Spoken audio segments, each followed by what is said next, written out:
మాకెవ్వరికి తెలియదు. మమ్మీ కూడా అక్కడ నుంచి ఎప్పుడన్నా పడితే బట్టలు పడతాయి కదా వాళ్ళవి మన సైడ్ మనం తీసి ఇవ్వడం, లేదు అంటే స్మైలింగ్ ఇట్లా ఉంటారు కదా అంతే స్మైల్. మీరు ఎప్పుడైనా వాళ్ళ ఫాదర్ని చూసారా అన్న, అతన్ని కానీ ఫాదర్ని కానీ? లేదమ్మా, అసలు ఫాదర్ తెలియదు నాకు ఇంతవరకు, అసలు చూడలేదు చేయలేదు. నేనైతే ఏమున్నా వాడు ఒకసారి పైకి పిలుస్తుంటే చూస్తుంటే అంతే.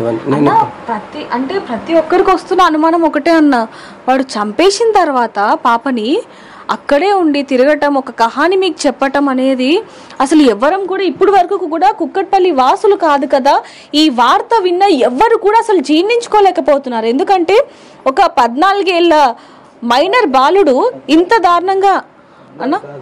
మేజర్ వాడు 18 years ఉంటాయి, ఈజీగా ఉంటాయి. అందరు మీడియా అయినా ప్రభుత్వం అయినా ఒకటే గుర్తించండి, వాడు మైనర్ కాదు, 100%. 18 years 10th class చదువుతున్నాడు, కానీ వాడు ఎన్నిసార్లు మిస్ అయ్యిండో క్లాసులు చిన్న మధ్యలో. బట్ 18 above ఉంటాడు వాడు, 100%. బ్యాక్లాగ్స్ ఉన్నాయి వాడికి, ఫెయిల్ అయి ఉన్నాడు. స్కూల్కి వెళ్ళాడంట. నిన్న వార్తలో చూసి నేను కూడా షాక్ అయిపోయినాను మేడం.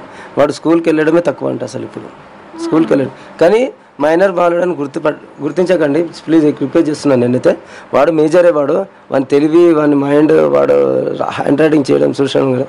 వాడు వస్తే ఎట్లా చంపాలని ప్లాన్ చేసుకొని వచ్చాడు కాబట్టి వాడు చాలా మేజర్. వాడిని నిజంగా కాల్చి చంపేయండి అని ప్రభుత్వాన్ని కోరుతున్నాను, లేదంటే మాకు కాదు మేడం. తను స్కూల్కి వెళ్ళాడో కూడా మాకు తెలియదు, ఎందుకంటే మేము ఇంటికాడ ఉండాం కదా. ఉంటేనన్నా ఈ అబ్బాయి ఇలాంటి వాడు అట్లా వెళ్ళకూడదని మేము మా పిల్లల్ని కూడా ఖచ్చితంగా దండిస్తుంటాం. మాకు తెలియదు కదా, ఇంటికాడ ఉంటామా ఏమన్నా.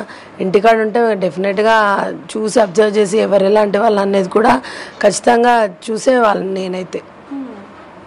అంటే ఆ రోజు అసలు ఏం జరిగిందన్న? ముఖ్యంగా మీరు అందరినీ అడగటం జరిగింది, ఎవరైనా వచ్చారా, ఏం జరిగింది, గట్టిగా అరవటం జరిగింది. అంటే మీరు బాధపడాలన్న ఉద్దేశం కాదు, అంటే ఆ రోజు అసలు ఏం జరిగింది, మీరు అక్కడ ఏం చూసారు? అంటే మేడం అక్కడికి వచ్చేసరికి మొత్తం సైలెంట్గా ఉండే ఏరియా మొత్తం సైలెంట్గా ఉంది. నేను 12:40కి అట్లా వచ్చాను. 12:40కి అట్లా వచ్చాను. 12:40కి వచ్చాను. 12:40కి వస్తే కింద ఓనర్స్ కూడా డోర్ లాక్ చూసిండే, పైన ఎవరు కనిపించకపోతే చక్కగా స్ట్రైట్గా పైకి వెళ్ళి చూస్తే డోర్ లాక్ చేసి డోర్ వేసి పెట్టండి, బయట నుంచి డోర్ వేసారు. అది ప్లస్ డోర్ వేసేస్తే నేను పిలిచిన పాపని, సహస్రిని అంటే ఆమె పలకలేదు సార్, బయట ఆడుకుంటుందేమో అని చెప్పి నేనేం చేశాను, కాలు కడుక్కొని లోపలికి డోర్ ఓపెన్ చేసి లోపలికి వెళ్ళాను. అక్కడ పక్కన రైట్ సైడ్లో పడుకొని ఉంది, మొత్తం లైట్స్ ఆఫ్స్ ఉన్నాయి, ఏం కనిపించలేదు నాకు. సరే ఏందమ్మా అట్లా పడుకున్నవరని డోర్ పెట్టిరాని అన్నాను, లేదు చూసి పలకలేదు అసలు. మళ్ళీ టిఫిన్ తీసుకొని బయటకు వెళ్తుంటే ఏందమ్మా అంత మత్తులో పడుకున్నావు అని చెప్పి చేయబట్టి లాగితే మొత్తం బ్లడ్ వచ్చేసి మామూలుగా పడుకుంది. ఇక్కడ నెత్తి మొత్తం తడిచిపోయింది, మొత్తం అంతా తడిచిపోయి బ్లడ్ అంతా కారుతుంది, లాగంగా ఇదంతా కారుతుంది. ప్లస్ టీషర్ట్ ఇట్లా ఓపెన్ చేసి చూసిన, టీషర్ట్ మామూలుగా ఉండే, కానీ ఇక్కడ ఈ 2 ఇట్లా కొవ్వు లాంటివి వచ్చేసి మొత్తం బొడ్డు కాడ గట్టి కూర్చాడేమో, బ్లడ్ వస్తూ ఉంది. అప్పటికి స్కిన్ మాంసం కొద్దిగా బయటకు వచ్చేసింది 2 జాగాలు. అక్కడ చూసి అరిసి విమకి ఫోన్ చేసినప్పుడు ఏడవగానే కిందికే వచ్చేసారు అందరు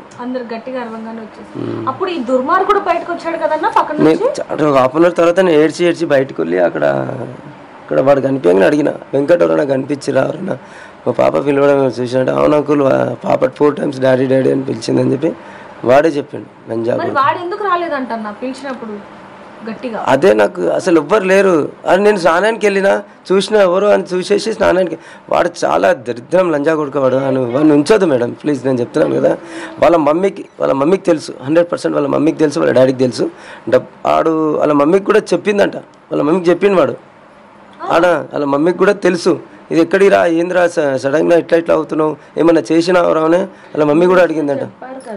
సార్ వాళ్ళు చెప్తున్నారు కదా, వాళ్ళ మమ్మీ ఆ రోజు అడిగింది నువ్వేమైనా చేసావా, ఇట్లా ఎవరు దొరకట్లేరు అంటే, ఏంటి మమ్మీ నువ్వే నన్ను అనుమానిస్తున్నావు అని అన్నారంట అని అంటున్నారు. తల్లి అలా అంటే మామూలుగా ఎవరైనా సరే ఒక తల్లి అడుగుతుందంటారు అలా, నువ్వేమైనా చేసావని అంట, నువ్వేమైనా చేసావని అడిగింది అంటే అతను ఎలాంటి దుర్మార్గుడు. ఇక్కడ మనం ముఖ్యంగా చూడొచ్చు, ఒక తల్లి కొడుకును వెళ్ళి నువ్వేమైనా చేసావా, తనని ఏమైనా చంపా